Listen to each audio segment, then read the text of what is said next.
আজকে বানিয়ে ফেলেছি শিম পাতুরি। এক্কেবারে ঘরোয়া পদ্ধতিতে খুব সাধারণ উপকরণ দিয়েই বানিয়ে ফেলেছি শিম পাতুরি। রান্নাবাটির পক্ষ থেকে সকল দর্শক বন্ধুদের স্বাগত জানিয়ে শুরু করছি আজকের রেসিপি। এর জন্য প্রথমেই নিয়ে নিচ্ছি সর্ষে। এখানে দু রকমের সর্ষেই নিয়ে নিচ্ছি মিক্সার জারে। কালো সর্ষে 1 টেবিল চামচ আর সাদা সর্ষে 2 টেবিল চামচ পরিমাণে নিয়ে নিলাম। আর তার সাথে নিয়ে নিচ্ছি পোস্তটা একটু বেশি নিচ্ছি।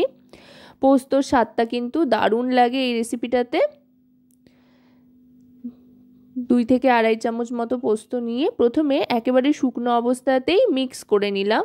দেখুন গুঁড়ো হয়ে গিয়েছে তিনটেই একের সাথে।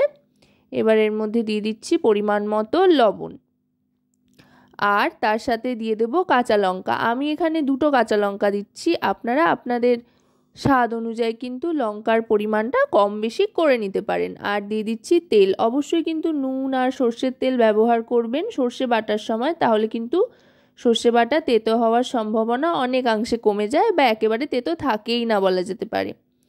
এবার যেটা করব সেটা হচ্ছে শিমগুলো একটু ভাপিয়ে নেব। শিমগুলো আমি এখানে একটু কেটে নিয়েছি। অনেকেই আছে যারা বড় বড় গোটা গোটা শিম খেতে চায় না, তাই সকলের কথা মাথায় রেখে শিমগুলো কেটে নিয়েছি। ছোট ছোট করে কেটে নিলে চটপট উঠে যায় বেশ আর কি পাতে দিলে।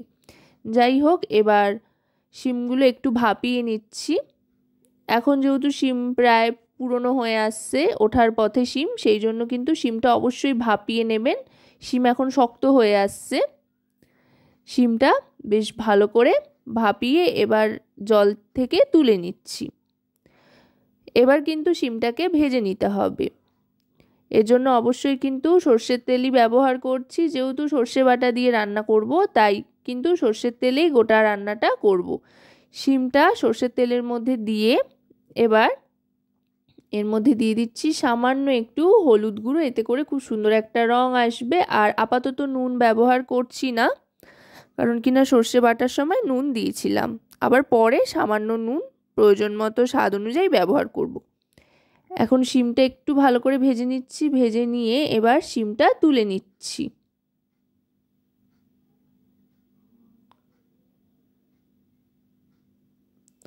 শিমটা তুলে নিলাম। এবার আরও খানিকটা সর্ষের তেল গরম করে তাতে কালো জিরে ফোড়ন দিয়ে দিলাম। আর দিয়ে দিলাম 2টো কাঁচা লঙ্কা। কাঁচা লঙ্কা কিন্তু অবশ্যই চিড়ে তারপরে দেবেন, তা না হলে কিন্তু প্রচণ্ড ফাটবে। কাঁচা লঙ্কাটা দিয়ে একটু ভাজা ভাজা করে সর্ষে পোস্ত বাটা যেটা তৈরি করে রেখেছিলাম সেটা দিয়ে নাড়তে শুরু করে দিতে হবে। আর অবশ্যই কিন্তু এক্ষেত্রে গ্যাসের ফ্লেমটা মিডিয়াম টু লোতে রাখতে হবে। সর্ষে বাটার পাত্র ধোয়া জলও দিয়ে দিলাম এতে, আরও খানিকটা রেখেছি পরে দেব। এটা কিন্তু পুরোটাই এই সর্ষে বাটা আর সর্ষে বাটার পাত্র ধোয়া জলেই রান্নাটা হবে। খেতে কিন্তু অসাধারণ লাগে। এবার এর মধ্যে দিয়ে দিচ্ছি সামান্য একটু হলুদ গুঁড়ো। খুব কম মশলায় কিন্তু দারুণ স্বাদের এই রেসিপিটি। আশা করব আপনাদের ভালো লাগবে। যদি ভালো লাগে তো অবশ্যই রান্নাবাটি চ্যানেলটিকে সাবস্ক্রাইব করে লাইক শেয়ার কমেন্টের মাধ্যমে আমাদের পাশে থাকবেন। আপনাদের একটা লাইক কিন্তু আমাদেরকে উৎসাহিত করে নতুন নতুন রান্নার ভিডিও তৈরি করার জন্য। এবার লঙ্কার গুঁড়ো আর পরিমাণ মতো সামান্য একটু নুন দিয়ে দিলাম, যেহেতু মশলাটাতে নুন আগে ছিল। এবার শিমটা দিয়ে দিলাম যেটা সেদ্ধ করে ভেজে রেখেছিলাম। এবার শিমটা দিয়ে গ্যাসের ফ্লেমটা লো করে দিয়ে ভালো করে সর্ষে বাটার সাথে মিশিয়ে নেব। দেখুন দেখতে কিন্তু খুব সুন্দর একটা ব্যাপার হয়েছে। শিমের টেক্সচারটা একদম বদলে গিয়েছে। শিমগুলো অনেকটাই নরম হয়ে গেছে। এবার আরেকটু জল দিয়ে দিলাম। জল দিয়ে একটু ফুটিয়ে নেব। শিমগুলো একেবারে কিন্তু নরম হয়ে এসছে। আর খেতেও কিন্তু দুর্দান্ত হয়, দারুণ সুন্দর কিন্তু গন্ধও ছাড়ছে। এবার একটু ঢাকা দিয়ে দিচ্ছি। 1 মিনিট মতো ঢাকা দিয়ে রাখবার পর ঢাকনাটা সরিয়ে নিয়ে স্বাদ মতো চিনি দিয়ে দিলাম। চিনিটা চাইলে আপনারা অ্যাভয়েড করতে পারেন, তবে যেহেতু নিরামিষি রান্না চিনি দিলে কিন্তু এর স্বাদটা অনেক গুণ বেড়ে যাবে। চিনি দিয়ে ভালো করে মিশিয়ে নিলাম। দেখুন গ্রেভিটাও কিন্তু অনেকটা শুকনো শুকনো হয়ে এসছে।